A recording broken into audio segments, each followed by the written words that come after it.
Shalom, selamat malam. Opa Oma, Bapak Ibu, sahabat PKLU GPIB dimanapun berada. Damai sejahtera bagi kita semua. Salam jumpa kembali dalam program saya dan PKLU GPIB membaca Alkitab bersama. Untuk edisi hari Kamis 15 Februari 2024. Perkenalkan saya Ricky Tule, anggota PKLU GPIB Jemaat Bethel Bandung.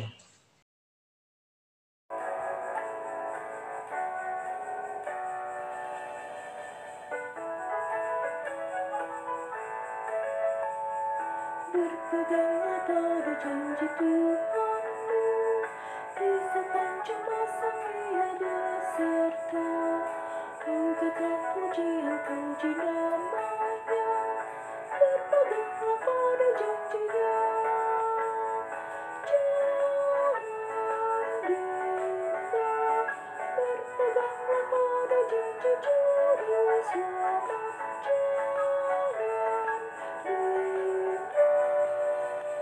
Percaya pada janji Tuhanmu, berpeganglah pada janji Tuhanmu. Bila ketakutan datang menyerang, oleh firman Allah pasti kau menang. Berpeganglah pada janjinya. Jangan rindu, berpeganglah pada janji Juru Selamat.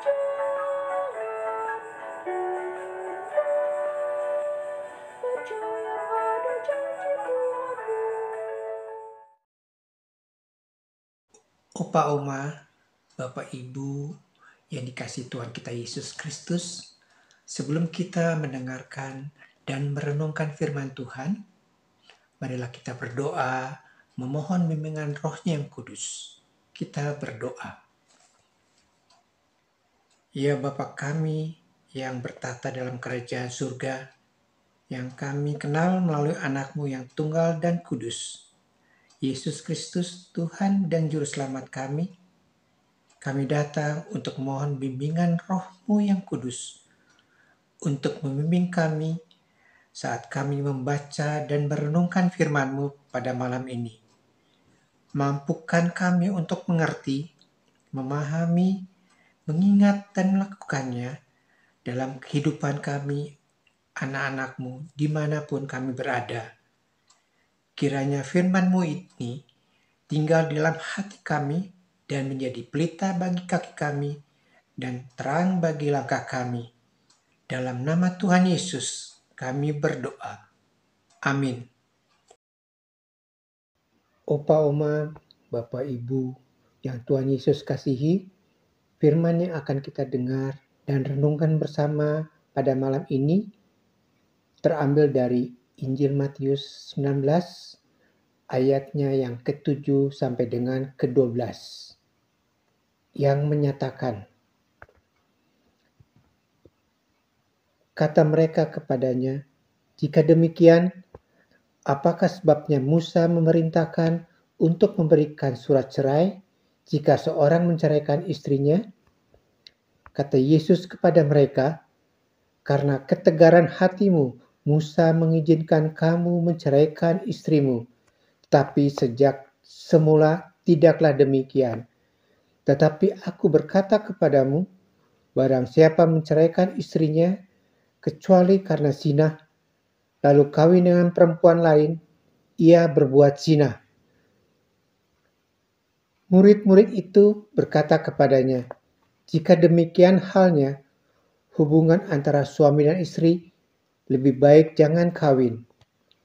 Akan tetapi, ia berkata kepada mereka, tidak semua orang dapat mengerti perkataan itu, hanya mereka yang dikaruniai saja. Ada orang yang tidak dapat kawin karena ia memang lahir demikian dari rahim ibunya. Dan ada orang yang dijadikan demikian oleh orang lain, dan ada orang yang membuat dirinya demikian karena kemauannya sendiri. Oleh karena kerajaan surga, siapa yang dapat mengerti, hendaklah ia mengerti. Tema renungan kita pada malam ini, Aku di era digital, dan ayat nas bacaan kita pada malam ini terambil dari Matius 19 ayatnya yang ke-12. Ada orang yang tidak dapat kawin karena ia lahir demikian dari rahim ibunya, dan ada orang yang dijadikan demikian oleh orang lain, dan ada orang yang membuat dirinya demikian karena kerajaan surga. Siapa yang dapat menerimanya, hendaklah ia menerima. Di era digital, segala sesuatu dalam dunia ini semakin berkembang, baik dari segi kebutuhan hidup maupun cara berpikir dari setiap orang.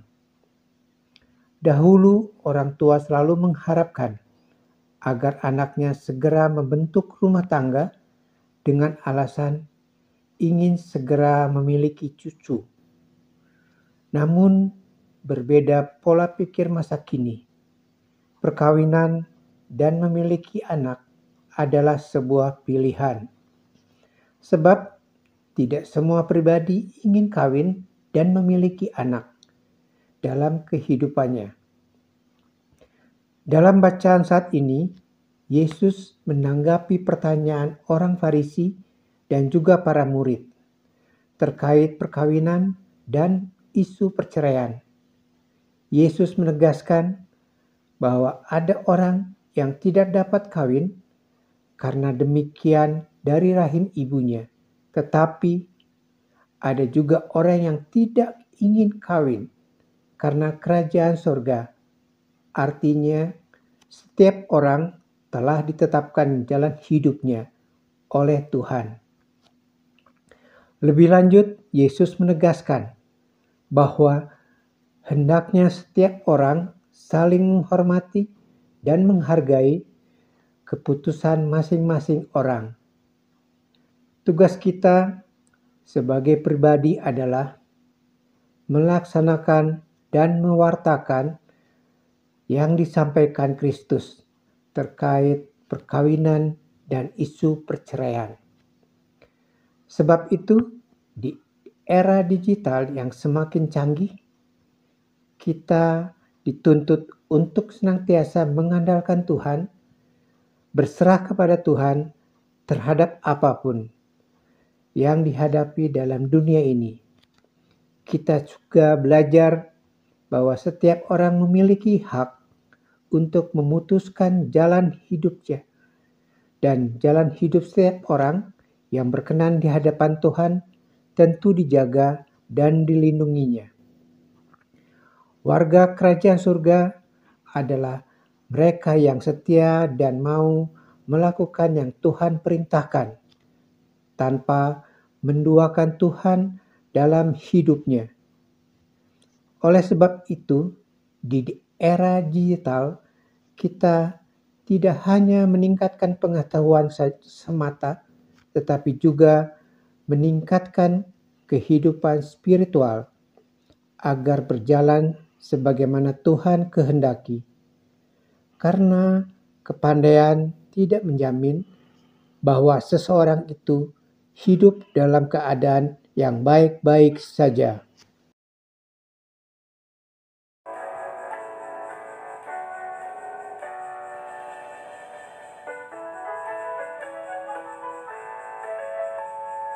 Berpeganglah pada janji Tuhanmu, gerakan bebas semua darahnya. Kristus sudah membebaskan hidupmu. Berpeganglah pada janjinya. Jangan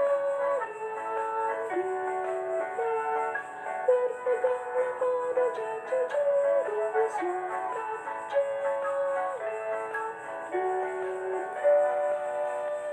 Percaya pada janji Tuhanmu.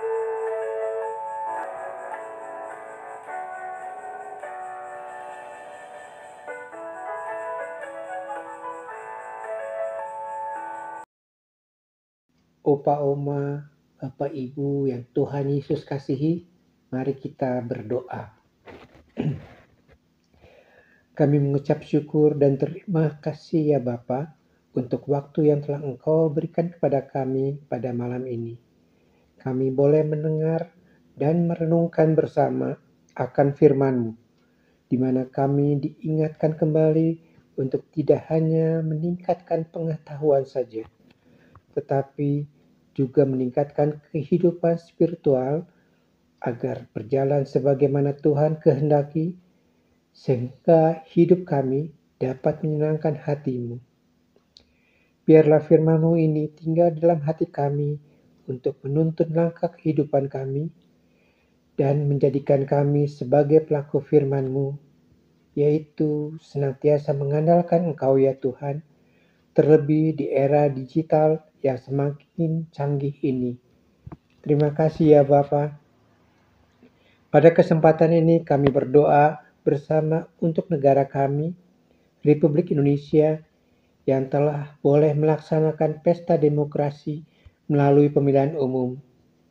Tuhan, kami yakin dan percaya Tuhan telah menjaga dan menyertai pesta demokrasi ini, dan Tuhan akan memberkati negara kami ini.